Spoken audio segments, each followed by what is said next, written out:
ओम गण श्री महागणेशाय नमः। जय माता दी। राधे राधे दोस्तों, कैसे हैं आप सब। दोस्तों, नवरात्रि का पावन पर्व चल रहा है। नवरात्रि का यह पर्व माता रानी को समर्पित होता है। यह पर्व पूरे 9 दिनों का होता है और इन 9 दिनों में माता रानी का व्रत और पूजन करने से जीवन की बड़ी से बड़ी परेशानी खत्म हो जाती है। माता रानी अपने भक्तों के सभी कष्टों को दूर कर मनचाहा वरदान प्रदान करती हैं। नवरात्रि में हर दिन माता रानी के अलग अलग स्वरूप का पूजन किया जाता है। वैसे तो नवरात्रि के हर दिन का खास महत्व होता है, लेकिन शास्त्रों के अनुसार नवरात्रि की अष्टमी और नवमी तिथि का सबसे अधिक महत्व होता है, क्योंकि नवरात्रि की महासप्तमी की रात्रि को माता रानी अपने नेत्र खोलती हैं और अपने भक्तों पर अपनी कृपा दृष्टि करती हैं। नवरात्रि की दुर्गा अष्टमी और महानवमी पर जो भी भक्त माँ का पूजन करते हैं, माँ की उन्हें असीम कृपा प्राप्त होती है और व्रत पूजन का भी कई गुना अधिक पुण्य फल प्राप्त होता है। माना जाता है दुर्गा अष्टमी और महानवमी के दिन थोड़ी से प्रयास से ही माता रानी अति शीघ्र ही प्रसन्न हो जाती है। दोस्तों, आज की इस वीडियो में हम आपको शास्त्रों में बताया गया नवरात्रि की दुर्गा अष्टमी महानवमी पर करने वाला एक बहुत ही आसान और असरकारक उपाय बताने जा रहे हैं। इस उपाय को करने से माता रानी की असीम कृपा प्राप्त होती है। माता रानी की कृपा से पूरे साल भर घर में अन्न धन की कमी नहीं होती। घर में धन धान्य के भंडार भरे रहते हैं। धन में दोगुना चौगुना वृद्धि होती है। धन की हानि होना बंद हो जाती है और धन का लाभ होता है। इस बार दुर्गा अष्टमी का पर्व 22 अक्टूबर और महानवमी का पर्व 23 अक्टूबर दिन सोमवार को है। दुर्गा अष्टमी और महानवमी पर इस बार कई दिव्य दुर्लभ संयोग एक साथ बन रहे हैं। स्वास्थ्य सिद्धि योग के साथ ही गजकेसरी योग और महालक्ष्मी योग बन रहे हैं। साथ ही इस बार महानवमी पर 3 राजयोग एक साथ बनने से यह और खास हो गई है। इन योग में किए गए पूजन और उपाय कई गुना अधिक पुण्य फलदायी होते हैं। इसलिए आप दुर्गा अष्टमी या महानवमी में से किसी भी दिन इस उपाय को कर सकते हैं। आप चाहें तो दोनों दिन यह उपाय कर सकते हैं। उपाय करने के लिए सबसे पहले स्नान कर स्वच्छ वस्त्र धारण करें।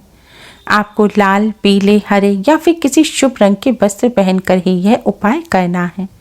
दोस्तों, वैसे तो नवरात्रि के पूरे 9 दिन माँ की कृपा प्राप्त करने के लिए खास माने जाते हैं, लेकिन नवरात्रि में रात्रि के समय जो पूजन किया जाता है उसका विशेष फल प्राप्त होता है। इसलिए यह उपाय भी आपको नवरात्रि में दुर्गा अष्टमी या महानवमी की रात्रि को ही करना है। यह उपाय आपको चावल से करना है। उपाय करते समय ध्यान रखें, यह उपाय आपको साबुत चावल से करना है, यानी कि चावल के जो दाने हैं वह साबुत होने चाहिए। टूटे हुए दानों से इस उपाय को ना करें, क्योंकि टूटे हुए दाने अपूर्ण माने जाते हैं और अशुद्ध माने जाते हैं। और माँ के पूजन में सदैव शुद्ध पूर्ण चावल यानी कि अक्षत का ही इस्तेमाल किया जाता है। आप 1 मुट्ठी अक्षत लें। अब इस अक्षत में आप थोड़ा सा जल का छिड़काव करें। अगर गंगा जल है तो गंगा जल का छिड़काव करें और फिर इस पर साफ पिसी हुई हल्दी डाल दें और हल्दी को अच्छी तरह से आप चावलों में मिला दें और फिर चावलों को थोड़ी देर सूखने के लिए रख दें, जिससे पानी सूख जाए। ऐसा करने से चावल पीले रंग के हो जाएंगे। अब माँ के सामने एक लाल रंग का कपड़ा बिछाएं।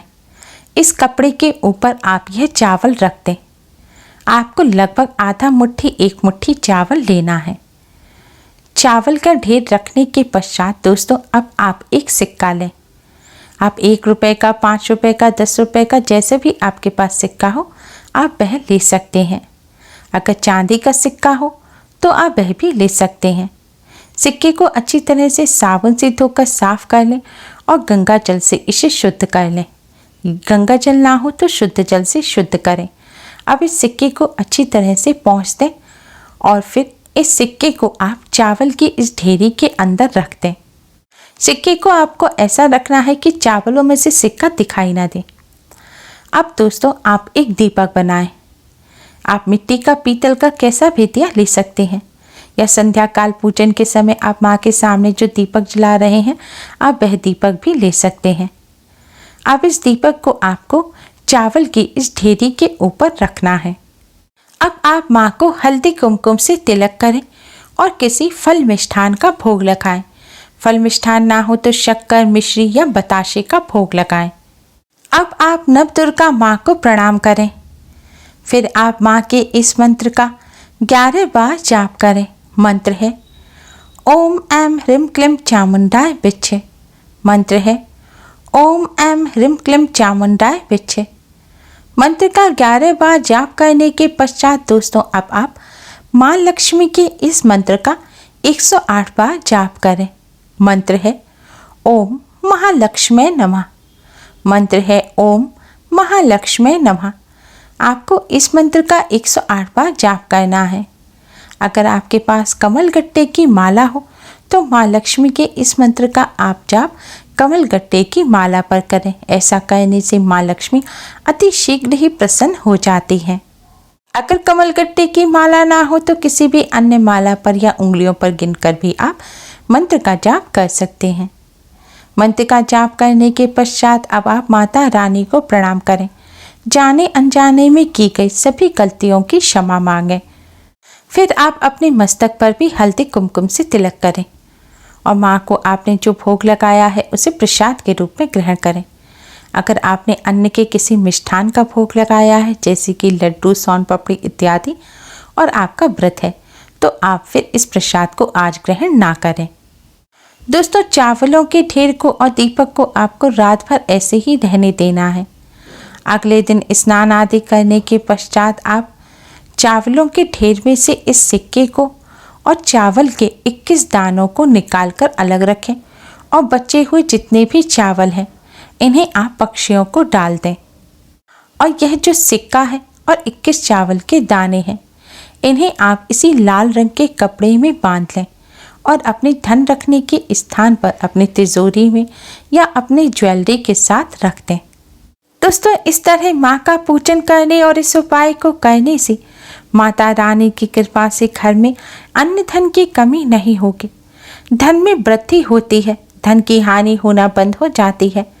माँ की कृपा से घर में धन धान्य के भंडार भरे रहते हैं। अगर आप व्यापार करते हैं, व्यापार अच्छा नहीं चलता तो आप यह सिक्का और चावल अपने व्यापार स्थल पर भी धन रखने के स्थान पर रख सकते हैं। आप चाहें तो कपड़े की पोटली ना बनाकर एक तावीज जैसा बनाकर इसको अपने पर्स या वॉलेट में भी रख सकते हैं, लेकिन ध्यान रखें वह चमड़े का नहीं होना चाहिए। दोस्तों इस उपाय को करने के साथ साथ माँ की कृपा प्राप्त करने के लिए कुछ बातों का विशेष ध्यान रखें। दुर्गा अष्टमी और महानवमी के दिन खास तौर पर काले और नीले रंग के कपड़े भूलकर भी ना पहने। आज के दिन शुभ रंग के वस्त्र ही पहने। उपाय और पूजन करते समय स्वच्छता और पवित्रता का विशेष ध्यान रखें। आज के दिन स्नान कर माँ का पूजन करने के पश्चात ही आप कुछ ग्रहण करें। अगर व्रत नहीं भी रखा है तब भी पहले माँ का पूजन कर ही आप भोजन ग्रहण करें। अगर आपने व्रत नहीं भी रखा है तो आज के दिन मांसाहार और प्याज लहसुन का सेवन ना करें। ब्रह्मचर्य का पालन करें। नाखून, बाल इत्यादि ना काटें। आपने सुबह स्नान किया है और आप रात्रि में इस तरह माँ का पूजन कर रहे हैं तो पूजन से पहले ही आप अच्छी तरह से मुंह हाथ पैर धोकर स्वच्छ वस्त्र धारण कर ही आप यह पूजन करें। हो सके तो आज के दिन माँ को श्रृंगार की सामग्री अवश्य ही अर्पित करें। आज के दिन माँ का विशेष रूप से श्रृंगार किया जाता है। अगर सारी सामग्री ना अर्पित कर सके तो आज के दिन माँ को लाल नई चुनरी अवश्य ही अर्पित करें। अगर आपके घर में माँ की प्रतिमा नहीं है, तस्वीर है, तो तस्वीर पर भी आप माता रानी को लाल रंग की चुनरी अवश्य ही उड़ाएं और फिर माँ का पूजन करें। दोस्तों माँ का इस तरह पूजन आप नवरात्रि की दुर्गा अष्टमी या महानवमी में किसी भी दिन कर सकते हैं। अगर आप दोनों दिन करना चाह रहे हैं तो फिर आप यह चावल पक्षियों को ना डालें और अगले दिन फिर से इसी चावल और सिक्के से आप इस तरह माँ का पूजन करें। अगर आप दुर्गा अष्टमी पर इस तरह पूजन कर रहे हैं तो अष्टमी पे पूजन के बाद आप इन सामान को ऐसे ही रखा रहने दें। नवमी पर भी पूजन करें और दसवीं पर आप इन्हें उठाएं। दोस्तों, दुर्गा अष्टमी महानवमी के दिन माँ की कृपा प्राप्त करने के लिए इस विधि से माँ का पूजन अवश्य ही करें। उम्मीद है आपको हमारी ये वीडियो पसंद आई होगी। प्लीज़ लाइक कर अपने फ्रेंड्स के साथ शेयर ज़रूर करें और यूज़फुल वीडियोस के लिए चैनल को सब्सक्राइब कर बेल आइकन को भी ज़रूर दबाएं। Thanks for watching. Radhe Radhe. जय माता दी।